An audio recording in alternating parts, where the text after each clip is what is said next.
का फूल भी कहते हैं, जिसको शिडली का फूल भी कहते हैं। पारिजात, हार श्रृंगार, मैं निवेदन करूंगा आस्था चैनल से कि पारिजात का जो पुष्प है उसका दर्शन भी आप सभी श्रोता भाई बहनों को टीवी के माध्यम से कराते जाए।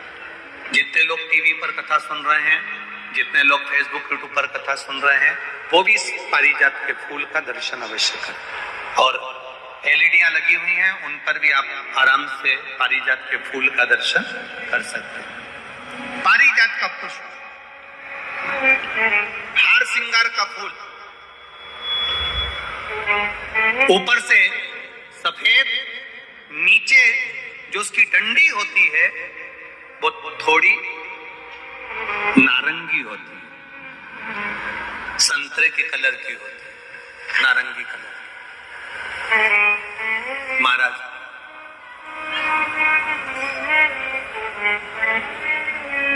रात्रि में खिलने वाला ये फूल, रात्रि में जो फूल खिलता है ये पारिजात का, और हार श्रृंगार का जो ये पुष्प है, जिसको हार श्रृंगार भी कहते हैं, पारिजात भी कहते हैं, और कहीं कहीं इसको शिडली का पुष्प भी कहते हैं। ऊपर से सफेद होता है, नीचे उसकी जो डंडी होती है वो नारंगी कलर की होती है। शिव कथा कर रही, शिव महापुराण का चरित्र कर रहा है। जिस समय पर संतान की प्राप्ति नहीं होती या किसी कारण से हमारे यहां वंश की वृद्धि नहीं होती, तब देवाधिदेव महादेव की आराधना पारिजात के फूल से करी जाती है। अब उस पुष्प को चढ़ाने का एक तरीका है, जरा ध्यान दीजिएगा। पंच पुष्प शिव महापुराण की कथा आप लोग सुनने के लिए बैठे हो, बड़ी आस लगाकर बैठे हो, उसको समझिए। पारिजात का जो फूल शिव जी को चढ़ता है, भगवान देवाधिदेव महादेव को चढ़ता है, जैसे ये शिवलिंग है, मान लो ये शंकर भगवान का शिवलिंग है, ये जलाधारी है, ये जल नीचे गिरने का स्थान। आप लोगों ने पहले कथा सुनी है ना सबने, आपको सबको मालूम होगा। राइट में गणेश जी का स्थान, लेफ्ट में कार्तिकेय का स्थान, बीच में अशोक सुंदरी की जगह। जहां पर यह शिवलिंग रखा है वो माता पार्वती जी का हस्त कमल, शिवलिंग के रूप में, शंकर भगवान के रूप में यह शिवलिंग है। ऊपर से जो एक एक बूंद जलाधारी नीचे गिरती है वो शंकर भगवान की 5 लड़कियां, जया, विषहरा, शामली बारी, दौतली और देव, ये शंकर जी की 5 बेटियां हैं। वंश वृद्धि के लिए, कार्य सिद्धि के लिए, वैभव प्राप्ति के लिए, या अपने हृदय की सुख समृद्धि के लिए, संतान प्राप्ति के लिए पारिजात, हार श्रृंगार के फूल की शिव जी को आराधना होती है। हार श्रृंगार का जो पुष्प होता है, अशोक सुंदरी वाली जगह पर हम पारिजात के पुष्प को समर्पित करते हैं।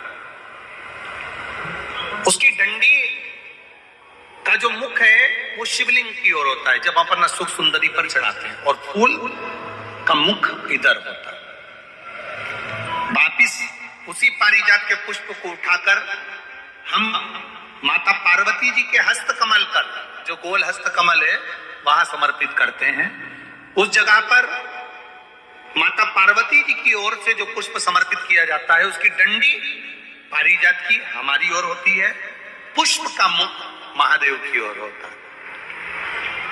तीसरी जगह, जब हम पारिजात के पुष्प को अशोक सुंदरी पे से उठाकर जगत जननी के हस्त कमल पर रखते हैं, हस्त कमल पे से उठाकर देवाधिदेव महादेव के शिवलिंग पर रखते हैं, उस समय पर पारिजात के पुष्प की डंडी शिवलिंग के ऊपर होती है और फूल का मुख अपनी ओर होता है। इस जगह पर पारिजात के पुष्प की डंडी के केसर से ही महादेव को त्रिपुंड लगाया जाता है और महादेव से प्रार्थना करी जाती है। अब पारिजात के फूल का केसर कैसे बनाना है वो भी एक बार आप लोग अच्छे से समझे। जैसे मान लो अभी पारिजात का तो फूल यहाँ पर नहीं है, पर आप टीवी पर दर्शन कर रहे होंगे। पारिजात पुष्प की जो पीछे की डंडी होती है, फूल सफेद और पीछे जो डंडी होती है नारंगी कलर की, केसरिया कलर की, उसको तोड़ लिया जाता है। तोड़कर ऐसी 25-50 फूल की पीछे की डंडी को तोड़कर उसको रख दिया जाता है। उसको धूप में नहीं सुखाते, केवल घर में उसको एक कटोरी में या थाली में रख दो, वो धीरे धीरे सूख जाएगा। सूखने के बाद उसको पीस दो, पीसकर उसका चंदन तैयार हो जाएगा पारिजात फूल की उस डंडी का। और जिस समय वंश के लिए, सिद्धि के लिए, कार्य सिद्धि के लिए या वैभव प्राप्ति के लिए हम पारिजात का पुष्प देवादिदेव महादेव को समर्पित करते हैं, उस समय इसी को पानी में घोलकर देवादिदेव महादेव को जब आप लगाएंगे तो जैसे केसर घुलती है, केसर का जैसे कलर होता है, केसर जैसी सुगंध करती है, वैसे की वैसे ही ये पारिजात की जो डंडी आप लोगों ने सुखाई है, वही डंडी का जो चंदन बनाया है, शिव जी को लेपन करा है, उस समय पर अपने हृदय की बात आपने जो देवादिदेव महादेव को कही है, बस वही सुगंध हमारे जीवन में आना प्रारंभ हो जाती है। वो पारिजात हार श्रृंगार। अब जरा ध्यान दीजिएगा, हार श्रृंगार के पुष्प, पारिजात का जो पुष्प है, सोमवार की अष्टमी पड़ने पर यदि हम देवादिदेव महादेव की पारिजात के फूल से आराधना करते हैं, स्मरण करते हैं, तो उसका फल भी हमें अधिक प्राप्त होगा। पारिजात का पुष्प, हम तो यहां तक कहेंगे अगर आपके यहाँ हार श्रृंगार का पेड़ लगा हो, पारिजात का पुष्प यदि आपके यहाँ होता हो, रात को खिलता है, सवेरे मिलता है, ऐसा पारिजात का अगर वृक्ष आपके यहाँ लगा हो तो प्रयास करना। 12 महीने शिवरात्रि आती है, बोलो आती कि नहीं आती? आती है ना 12 महीने। 12 महीने शिवरात्रि आती है। कैलेंडर पर एक गोला बनाकर रख देना कि हमको ये शिवरात्रि आई है, हर महीने की शिवरात्रि तुम्हारे ध्यान में रहेगी। एक पारिजात का पुष्प, हार श्रृंगार का पुष्प एक अगर देवादिदेव महादेव को आपने चढ़ाना चालू कर दिया, समर्पित करना प्रारंभ कर दिया, तो आपको पीछे पलट कर देखने की जरूरत नहीं पड़ेगी, महादेव हाथ पकड़ के देता। पारिजात का पुष्प शिव को समर्पित।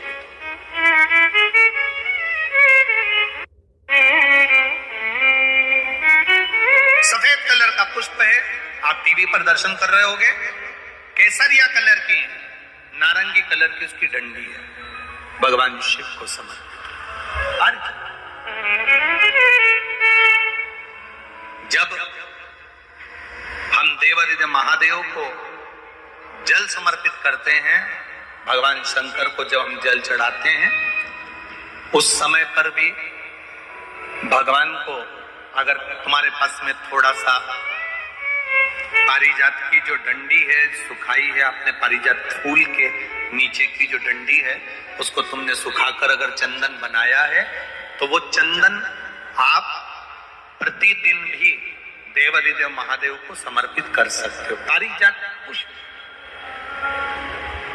एक बात और हमारे स्मरण में रहे,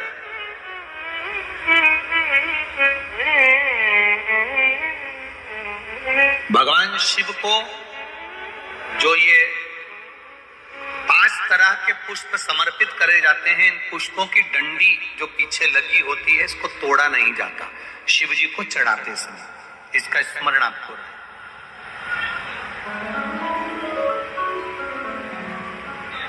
3 शिवालय ऐसे हैं जहां पर पारिजात के पुष्प को समर्पित कर देने से, भगवान शंकर को अगर पारिजात का पुष्प समर्पित किया जाता है तो मनवांछित फल की प्राप्ति होती है। पहला, मां नर्मदा से निकला हुआ कंकर नर्मदेश्वर महादेव। अगर कहीं नर्मदा जी के कंकर से शिवलिंग बना हुआ है तो मां नर्मदा के शिवलिंग पर पारिजात का पुष्प समर्पित होता है। दूसरा, जो शिवालय एकांत में हो, एकांतेश्वर महादेव जो एकांत में बैठे हो, भले ओटले पर बैठे हो, अकेले बैठे हो, एकांत में बैठे हो, वो एकांतेश्वर महादेव पर भी पारिजात का पुष्प समर्पित कर देने से, अगर कोई अदालत का कोर्ट केस होता है तो बाबा देवादिदेव महादेव का मात्र पारिजात पुष्प का स्मरण या उसको समर्पित कर देने से भी फल की प्राप्ति होती है।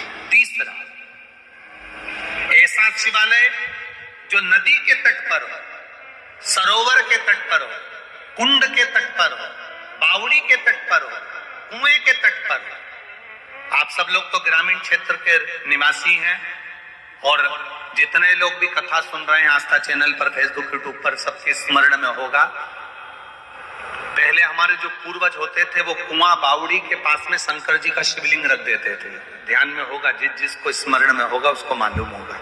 शिवलिंग लाते थे और जहां कुआं होता था, बावड़ी होता था, तालाब होता था, नदी होती थी, उसके तट पर, उसके पास में शिवलिंग रख देते थे। कारण क्या है? किसी जलाशय, कुआं, बावड़ी, तालाब, नदी, सरोवर, इसके पास में जो शिवलिंग होता है उस शिवलिंग को बहुत सिद्ध करने की जरूरत नहीं होती। स्वयं गंगा मैया उस कुंड बावड़ी के रूप में रहकर शिवलिंग को सिद्ध कर देती है और वहां स्वयं विराजमान हो जाती है महाराज। वहां पर भी यह हार श्रृंगार पारिजात का पुष्प शिव को समर्पित किया गया। 3 जगह ऐसी है जहां कभी मौका मिल जाए और तुम्हारे पास में पारिजात का फूल हो और कहीं तुम्हें मिल गया, तुमने आज्ञा ले ली, हम ये पुष्प ले लें क्या, और लेकर अगर आपने चढ़ाया है तो उसका